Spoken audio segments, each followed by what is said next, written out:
नमस्कार, आपण पाहत आहात पुणे लाईव्ह न्यूज. पाहुयात आज दिवसभरातील ठळक घडामोडी. खेड पोलिसांनी पाबळ रोड, वाडा रस्ता व न्यायालय रस्ता या ठिकाणी राबवलेल्या विशेष नाकाबंदी मोहिमेत बुधवारी 6 नोव्हेंबर 2023 रोजी 83 वाहन चालकांवर कारवाई करून तब्बल 57,700 रुपयांचा दंड वसूल केला. राजगुरुनगर शहरात आता न्यायालय रस्ता आणि वाडा रोडवर रोजच वाहतूक कोंडी होत असते, त्यामुळे पोलिसांनी कारवाईचा धडाका लावला आहे.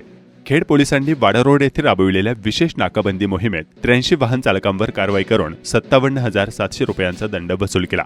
विशेष नाकाबंदी मोहिमेत पोलीस निरीक्षक राजकुमार केंद्रे, सहाय्यक महिला पोलीस उपनिरीक्षक स्नेहल गुराव, सागर खबाले, पोलीस हवालदार संतोष मोरे, संतोष घोलप, अर्जुन गोडसे, सुनील बांडे, सचिन गिलबिले, शिवाजी नहरे, संतोष शिंदे आदी सहभागी झाले होते. या विशेष मोहिमेत पोलिसांनी चारचाकी वाहनांना काळ्या काचा, ट्रिपल सीट, गाडी चालवताना मोबाईलवर बोलणे, बेशिस्त पार्किंग, दारू पिऊन वाहन चालवणे, अल्पवयीन मुलाकडे वाहन चालवणे आदी वाहतूक नियम मोडणाऱ्यांवर पोलिसांनी कारवाई केली. 83 वाहन चालकांवर केसेस केल्या तर 57,700 रुपयांचा दंड वसूल केला. चाकण नगरपरिषद सुधारित पाणीपुरवठा योजनेवरून श्रेयवादाची लढाई सुरू झाली आहे. माजी खासदार शिवाजीराव आढळराव पाटील यांनी आपण ही नवीन सुधारित पाणीपुरवठा योजना मंजूर केल्याचं सांगितलं आहे.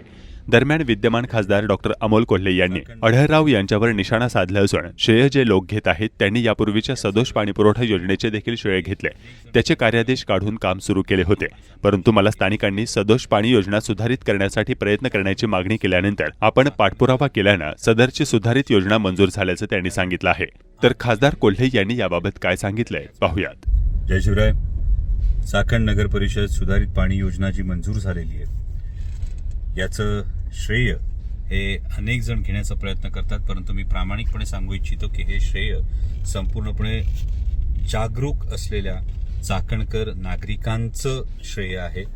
कारण आज जी मंडळी श्रेय घेण्यासाठी पुढे धावतात याच मंडळींनी जेव्हा सदोष पाणी योजना मंजूर केली होती तेव्हाही श्रेय घेण्याचा प्रयत्न केला होता. परंतु महाविकास आघाडीचे निलेशजी कड असतील, कुमारभाऊ गोरे असतील, आनंदजी गायकवाड असतील, अमोलजी जाधव असतील, अनिलजी देशमुख असतील यांनी माझ्याकडे तक्रार केली आणि त्यानंतर 2016च्या नॅशनल बिलिंग कोडनुसार लोकसंख्या निर्धारित करून यामध्ये सुधारणा करण्यात यावी असं तातडीनं पत्रव्यवहार मी शासनाशी केला. शासनाच्या निदर्शनास, संबंधित अधिकाऱ्यांच्या निदर्शनास ही बाब आणून दिली आणि त्यानंतर शासनानं चाकण नगर परिषदेला या संदर्भामध्ये सूचना दिल्या. चाकण नगर परिषदेने तो ठराव मंजूर करून ही सुधारित पाणी योजना प्रस्तावित केली आणि ती शासनानं मंजूर केली. आणि त्यामुळे मला वाटतं की ही जी सगळी जागरूक चाकणकर नागरिक आहेत या सर्वांचं ही सुधारित पाणी योजना मंजूर करण्यामध्ये यश आहे आणि या संदर्भातला सगळा इतिहास हा सर्वश्रुत आहे. म्हणजे सदोष योजना असल्यामुळे ठेकेदाराने काम सोडले हे सुद्धा सर्वश्रुत आहे आणि केवळ पोस्टचे बॅकग्राऊंडचे रंग बदलून याचा श्रेय घेण्याचा प्रयत्न होत असेल तर मला वाटतं की चाकणकर नागरिकांच्या या यशाला हे कुठेतरी घालवतं. आगामी लोकसभा निवडणुकीच्या पार्श्वभूमीवर राज्यात वेगाने राजकीय घडामोडी सुरू आहेत. याचाच एक भाग म्हणून शिरूर लोकसभा मतदारसंघाचा आढावा घेण्यासाठी महाविकास आघाडीच्या वतीनं शुक्रवारी 8 नोव्हेंबर रोजी राजगुरुनगर येथील खेड कृषी उत्पन्न बाजार समितीच्या सभागृहात सकाळी 11 वाजता आढावा बैठक आयोजित केली आहे. या बैठकीसाठी शरद पवार गटाचे खासदार डॉक्टर अमोल कोल्हे यांच्यासह पक्षाचे जिल्हाध्यक्ष जगन्नाथ शेवाळे, शिरूरचे आमदार अशोक पवार आदी उपस्थित राहणार आहेत.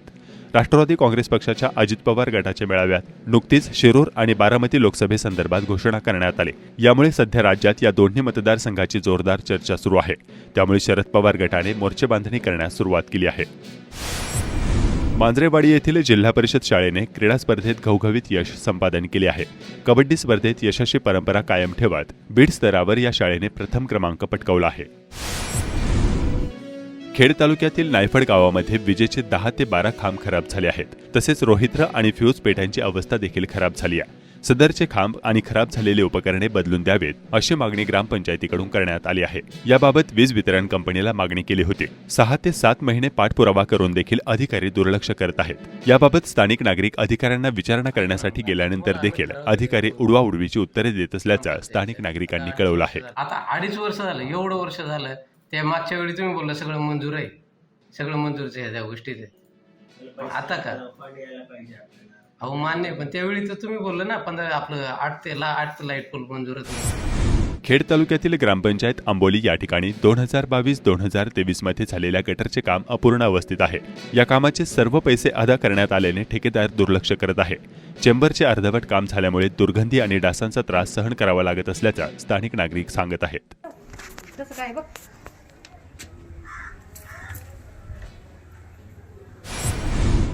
यशवंतराव चव्हाण कला क्रीडा स्पर्धा 2023-24 या अंतर्गत रासे केंद्राच्या केंद्रस्तरीय स्पर्धा जिल्हा परिषद शाळा भोसे आणि मॉडर्न माध्यमिक शाळा भोसे यांच्या मैदानावर पार पडल्या. त्यामध्ये जिल्हा परिषदेच्या 14 शाळांनी सहभाग घेतला असल्याची माहिती रासे केंद्राचे केंद्रप्रमुख संदीप जाधव यांनी दिली. वाघजाईनगर खराबवाडी या ठिकाणी झालेल्या भजन स्पर्धेत अनेक प्रशालांनी सहभाग नोंदवला. यामधील स्पर्धेत आगरवाडी शाळेतील लहान आणि मोठ्या अशा दोन्ही गटात पहिला क्रमांक आला आहे.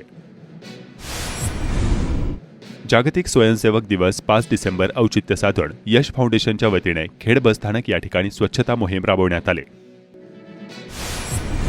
मुखी ज्ञानोबा तुकारामचा जयघोष, खांद्यावर भगव्या पताका, गळ्यात तुळशीची माळ आणि टाळ मृदुंगाचा गजर करत राज्यभरातील लाखो वारकरी भाविक श्री संत श्रेष्ठ ज्ञानेश्वर महाराज संजीवन समाधी सोहळ्या कार्तिकी यात्रानिमित्त आळंदीकडे मार्गस्थ होत आहेत. आळंदीमध्ये अनेक पायी दिंडीचे आगमन झाले आहे. इंद्रायणी घाट गर्दीने फुलू लागलाय. वारकरी भाविक राहुट्या उभारून तसेच छोट्या मोठ्या धर्मशाळेत, कार्यालयात आपल्या निवासाची सुविधा करत आहेत. उद्या दिनांक 8 उत्पत्ती स्मार्त एकादशी, परवा दिनांक 9 रोजी भागवत एकादशी व दिनांक 11 संजीवन समाधी सोहळ्यानिमित्त लाखो वारकरी भाविक आळंदीमध्ये दाखल होणार आहेत. संत ज्ञानेश्वर महाराज संजीवन समाधी सोहळा व कार्तिकी यात्रेनिमित्त आळंदी नगर परिषद सज्ज होऊन विविध कामे शहरात करताना दिसत आहेत. यात्रेदरम्यान वारकऱ्यांना धुळीचा त्रास होऊ नये याकरिता आळंदी नगर परिषद मार्फत पिंपरी चिंचवड मनपाच्या सहाय्याने शहरातील प्रमुख रस्त्यांवर अँटी डस्ट मशीनद्वारे पाणी फवारणी करण्यात येत आहे. तसेच नदीघाट, मंदिर परिसराच्या येथे कर्मचारी झाडूच्या सहाय्याने पूर्णपणे स्वच्छता करताना दिसून येत आहेत. खेड तालुक्यातील देवतोरणे ते आळंदी पायी दिंडी सोहळ्याचे देवतोरणे येथून प्रस्थान झाले आहे. कार्तिकी एकादशी निमित्त आळंदी येथील श्री संत ज्ञानेश्वर महाराज संजीवन समाधी सोहळ्यात सहभागी होण्यासाठी निघालेल्या अनेक दिंड्यांनी हरिनामाचा गजर करत चाकणमध्ये दाखल होत आहेत.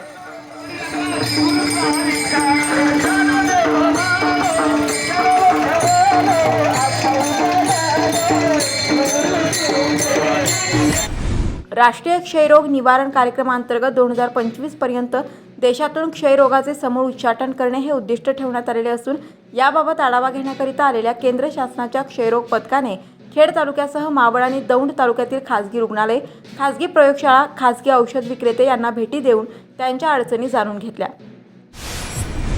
राजगुरुनगर येथील वाडा रोडवरील श्री भैरवनाथ मंदिरात सालाबादप्रमाणे अखंड हरिनाम सप्ताहाचे आयोजन करण्यात आले. या सप्ताहात अखंड हरिनाम सप्ताहात दररोज काकड आरती, श्री भैरवनाथ देवाची महापूजा, सामुदायिक पारायण, हरिपाठ व कीर्तन व हरिजागर कार्यक्रम आयोजित केले आहेत. कार्यक्रमांचे आयोजन भैरवनाथ मित्रमंडळ व समस्त ग्रामस्थ सातकर स्थळ यांनी केले आहे. सोमवार दिनांक 11 डिसेंबरला काल्याचे कीर्तन, हरिभक्त पारायण ठाकूर महाराज होणार आहे.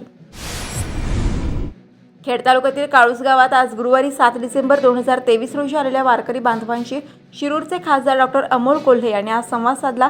सुमारे तासभर खासदार कोल्हे काळूस गावात होते.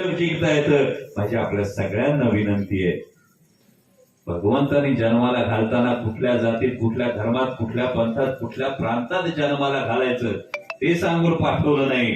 सगळ्यांनाच 2 डोळे, 2 हात आहेत, 2 कान आहेत, 1 नाक आहे, 2 पाय आहेत. आईला प्रत्येक जण आईच म्हणतो, बापाला प्रत्येक जण बापच म्हणतो. तर मग या भेदापेक्षा जो माऊलींनी सांगून ठेवलाय, जो भगवंतानं सांगून ठेवलाय, तो मानवतेचा धर्म जर आपण पुढे चालवला तर राष्ट्राच्या निर्मितीसाठी आपल्या प्रत्येकाचं योगदान लाभेल. हे योगदान आणि ही सद्बुद्धी आम्हाला दे, हीच माऊलींच्या चरणी, भगवंताच्या चरणी प्रार्थना करतो. पुन्हा एकदा आपणा सर्वांचं शिरूर लोकसभा मतदारसंघामध्ये, आमच्या काळूस नगरीमध्ये मनापासून स्वागत करतो. धन्यवाद. जय शिवराय. चाकण तळेगाव चौक येथील मजूर अड्डा चाकण मार्केट यार्ड समोरील सार्वजनिक बांधकाम विभागाच्या जागेत पोलीस प्रशासनाने हलवलाय. तळेगाव चौकातील वाहतूक कोंडी सुटण्यासाठी निर्णय घेतलाय. मागील 2-3 दिवसापासून नव्या जागेत सुरू झालेल्या मजूर अड्ड्यावर मजुरांची तोबा गर्दी होत असल्याचे चित्र पाहावयास मिळत आहे. इकडे पाठवलं त्यांनी की बा इकडं जात जा तुम्ही, इकडं काम लागणार नाही तुम्हाला, त्याच्याकरता इकडे पाठवले. इकडे लोक येतात का हे आता आलेले त्यांनी आणलेलं. कामाला घ्यायला? हो, कामाला घ्यायला कोणी शेत आले त्यांच्याकडे जायचं असं. म्हणजे चांगलं आहे इकडं. आता चांगलं तर वाटणारच आहे नाका म्हणलं. आहे तरी नका चालू कोणसा? लेबर मिस्त्री का काम करने का. मिस्त्री क्या काम करते? मिस्त्री बोलते क्या? अभी एक हफ्ता से बैठे हुए हैं. किसने बिठाया? अभी क्या पुलिस लोग का बैठे हुए हैं, पूरा मारता है, खाना पीना नहीं है. उधर का बंद हो गया क्या? हाँ, उधर का बंद हो रहा है, खड़ी होने से मारता है. माझं नाव बाळासाहेब साबळे, रिपब्लिकन कामगार सेना जिल्हा उपाध्यक्ष. आज गेल्या 15 ते 20 वर्षापासून तळेगाव चौक आपण छत्रपती शिवाजी महाराज चौक म्हणतो त्याला, त्या छत्रपती शिवाजी महाराज चौकामध्ये हा कामगार नाका भरत असताना काही अडथळे येत असल्याने ट्रॉफिकचे, ॲक्सिडेंटचे किंवा परत नॅशनल हायवे होणार आहे, तिथं ड्रेनेज होणार आहेत, या अनुषंगाने प्रशासनाने सांगितलेलं आहे की बाबा इथं गर्दी करू नका. इथं जर गर्दी केली तर वारंवार दिवसातून 5-10 ॲक्सिडेंट तर रोजचेला होतात.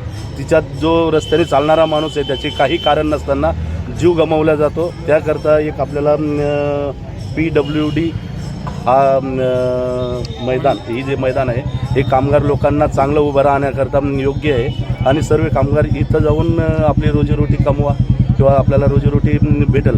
तर या चाकण शहरामध्ये एका कोणत्या गावचा कामगार नसून या संपूर्ण महाराष्ट्रातले कामगार आलेले आहेत, जेणेकरून हजारोच्या संख्येने कामगार आहेत आणि यांना काम मिळावं हीच आमची सर्वांची इच्छा आहे. आणि यांना योग्य जे आता या PWD याच्यामध्ये ग्राउंडमध्ये पिण्याच्या पाण्याची सोय आणि टॉयलेट, बाथरूम, बसण्याचं व्यवस्था आणि एक असं ठिकाण की या ठिकाणी कामगारांनी उभं राहावं एवढं प्रशासनाने आम्हाला जागा मिळवून द्यावी, बस एवढीच अपेक्षा. चाकणचे माजी उपसरपंच भाजपचे कालिदास वाडेकर यांनी चाकण शहराच्या पाणीपुरवठा योजनेवरून सुरू असलेल्या श्रेयवादावर नाराजी व्यक्त केली आहे. सदरची योजना मंजूर होण्यासाठी भाजपाने पुढाकार घेतला होता. कुणीही या योजनेचे फुकटचे श्रेय घेण्याचा प्रयत्न करू नये असा इशाराही त्यांनी दिला आहे. तसं पाहायला गेलं तर शिवाजीदादा राव हे आमचे ज्येष्ठ नेतेच आहेत, महायुतीचे नेतेच आहेत. आता हे श्रेय काही एकट्याचं नाही आहे. याच्यासाठी भारतीय जनता पार्टीच्या माध्यमातून आम्ही सुद्धा प्रयत्न करतोय आणि तुमच्या चॅनलच्या माध्यमातून ते गेलेले आहेत, सगळ्यांना कळले. त्यांनी एकट्याने श्रेय घेणे चुकीचं आहे. भारतीय जनता पार्टीच्या माध्यमातून आज गेले 2016 पासून आपण प्रयत्न करतोय. आता सुद्धा महाराष्ट्र जीवन प्राधिकरणाचा विषय आला होता. 170 कोटीची योजना आपण नगर उत्थानमधून परत आलेली. पहिलं अमृतमध्ये योजना होती पहिली, पण अमृत योजना काही अपरिकरणाचं न झाल्यामुळं महाराष्ट्राचे आमच्या भारतीय जनता पार्टीचे ज्येष्ठ लोकनेते देवेंद्रजी फडणवीस साहेब उपमुख्यमंत्री यांना आम्ही भेटलो होतो. त्या भेटल्यानंतर त्यांना मग सांगून त्यांनी स्वतः सांगितलं की तुम्हाला मी नगर उत्थानमध्ये टाकून देतो. आणि याचा पाठपुरावा देवेंद्र फडणवीसांच्या माध्यमातून, युतीच्या माध्यमातून आपण ते करतायत. आणि त्यांच्या आता अंतिम टप्प्यात आपली झालेली आहे. आज 2 दिवसापूर्वी नगरपरिषद शिओ संपूर्ण महाराष्ट्राच्या जेवढ्या नगर परिषद आहेत त्यांच्या नगर उत्थानच्या ह्याच्यामध्ये प्रेझेंटेशन त्यांनी त्या दिवशी केलेले समितीपुढं, आणि समितीवर आता अंतिम मंजुरी होऊन जाईल. म्हणजे एकट्याच्या ह्याने झालेलं नाही. उलट खासदार शिवाजीरावांनी असं नाही करायला पाहिजे. सगळ्यांचा विचार केला पाहिजे की आम्ही भारतीय जनता पार्टीचे आहोत, तुम्ही शिवसेनेचे आहात. आता राष्ट्रवादी बरोबर आलेली अजितदादांची, सगळ्यांचे मिळून विषय झाला पाहिजे. पण आमचं म्हणणं आहे की हे गावचा विषय झाला आणि गावाला सगळ्यांना माहिती आहे या पाणी पुरवठा योजनेसंदर्भात कोण भांडते. कालिदास दादा वाडेकर हे पहिल्यापासूनच भांडते पाणीसाठी, पाणी मिळालं पाहिजे. आणि मला सांगा, चाकण शहरावर पहिली 68 कोटीची सदस्य योजना कुणी टाकली होती? 68 कोटी ती का रद्द झाली? त्या टायमाला सुद्धा यांनीच श्रेय घेतलं ना. 68 कोटी त्याची तर निविदा वगैरे करून का आदेश झालते, मग ते का नाही त्याचं ते सांगत? सदस्य योजनेबद्दल का बोलत नाही? 100 कोटी रुपयाची चाकणकरांची नुकसान केली होती त्यात. आता वाढीव योजनेमध्ये 170 कोटी रुपये आम्ही आणले, त्याच्याबद्दल काय बोलतात ते? त्याचंही श्रेय तुम्ही एकटेच घेता का? हे भारतीय जनता पार्टीचं श्रेय, देवेंद्र फडणवीसांचं श्रेय. तुम्हाला सांगतो, महेश दादा होते, आमचे बाकीचे भाजपचे पदाधिकारी होते, जिल्हा अध्यक्ष होते, यांच्या माध्यमातून आम्ही पाठपुरावा करतोय. आज 15 दिवसाला झालं तर 10 ते 15 सारखे हलपाटे आम्ही त्या मंत्रालयात मारतोय, पाणी पुरवठ्याच्या अधिकाऱ्यांकडे मारतोय. आता आमचं म्हणणं आहे की आता हे तर होईल आता, परंतु या चाकण शहराच्या पाणी पुरवठा योजनेला हे पाणी आरक्षण पाहिजे ना, भामासखेड धरणाचं. त्यासाठी आम्ही भांडतोय, त्यासाठी मंत्रालयात जातोय सारखं. हे बघा, आता चंद्रकांत दादा पाटलांचे पत्र आहेत, देवेंद्र फडणवीसांचं पत्र आहे. देवेंद्र फडणवीसांनी त्याच्यावर शेरा मारून दिलेलं आहे अंतिम योजनेसाठी. त्याच्यानंतर ही चंद्रकांत दादा पाटलांनी ते पत्र दिलेत. हे एकनाथजी शिंदे साहेबांची पत्र आहेत, देवेंद्र फडणवीसांची पत्र आहेत. म्हणजे एकट्याने श्रेय घ्यायचं काय कारण नाही. हे महायुतीचं श्रेय म्हणा, काय हरकत नाही, आमचे तुम्ही नेतेच आहात पण असं नाही म्हणलं पाहिजे. उद्या भविष्यात तुम्हाला समन्वय टिकवायचा असेल, लोकसभेला लढायचं असेल तर आमच्या सारख्याची आवश्यकता नाही का भाजपची. भाजपच्या माध्यमातून ही योजना झालेली आहे. आणि आता तुम्ही भांडायचं खरं ना, आता आम्ही भांडतोय पाणी आरक्षणासाठी, टाकण्यासाठी पाणी शिल्लक नाही आता बामासखेडमध्ये. आम्ही त्यासाठी देवेंद्र फडणवीसांना सांगितलं की साहेब आम्हाला जलसंपदा मंत्री तुम्ही आहात, आम्हाला पाण्याच्या आरक्षणाचा विषय करा. साहेबांनी सांगितल्यानंतर आता कपूर साहेब आहेत प्रधान सचिव, त्यांच्या माध्यमातून खाली जलसिंचन विभागाला त्यांनी दिले, आदेश दिलेत. ती सदोष योजना झाली ना, त्याच्यामध्ये 2051 पर्यंतची लोकसंख्या फक्त 60,000 दाखवली होती. 30 वर्षाची चाकणची लोकसंख्या 60,000 होणार होती का. आम्ही शासनाच्या निदर्शनास आणून दिलं आणि खासदार शिवाजीदादांना सुद्धा आम्ही दाखवून दिलं. शिवाजीदादांना शिफारस पत्र द्या म्हणून ही सुद्धा मागणी केलेली. त्याचे सुद्धा माझ्याकडे हे शिवाजीदादांना हे दिलेलं आहे, शिवाजीदादांना शिफारस करा म्हणून नवीन पाणी पुरवठा योजनेला. त्यावेळी त्यांना दाखवून दिलं की बाबा पहिली तुम्ही जी योजना केलेली आहे ही 51 सालाची लोकसंख्या 60,000 दाखवली, ही चुकीची लोकसंख्या दाखवलेली आहे, ते दाखवून दिलं त्याच्यात. आणि नंतर आम्ही पाठपुरावा केला त्याचा. निर्भीड आणि निपक्ष पत्रकारिता याचबरोबर माहिती आणि मनोरंजन. Pune live news.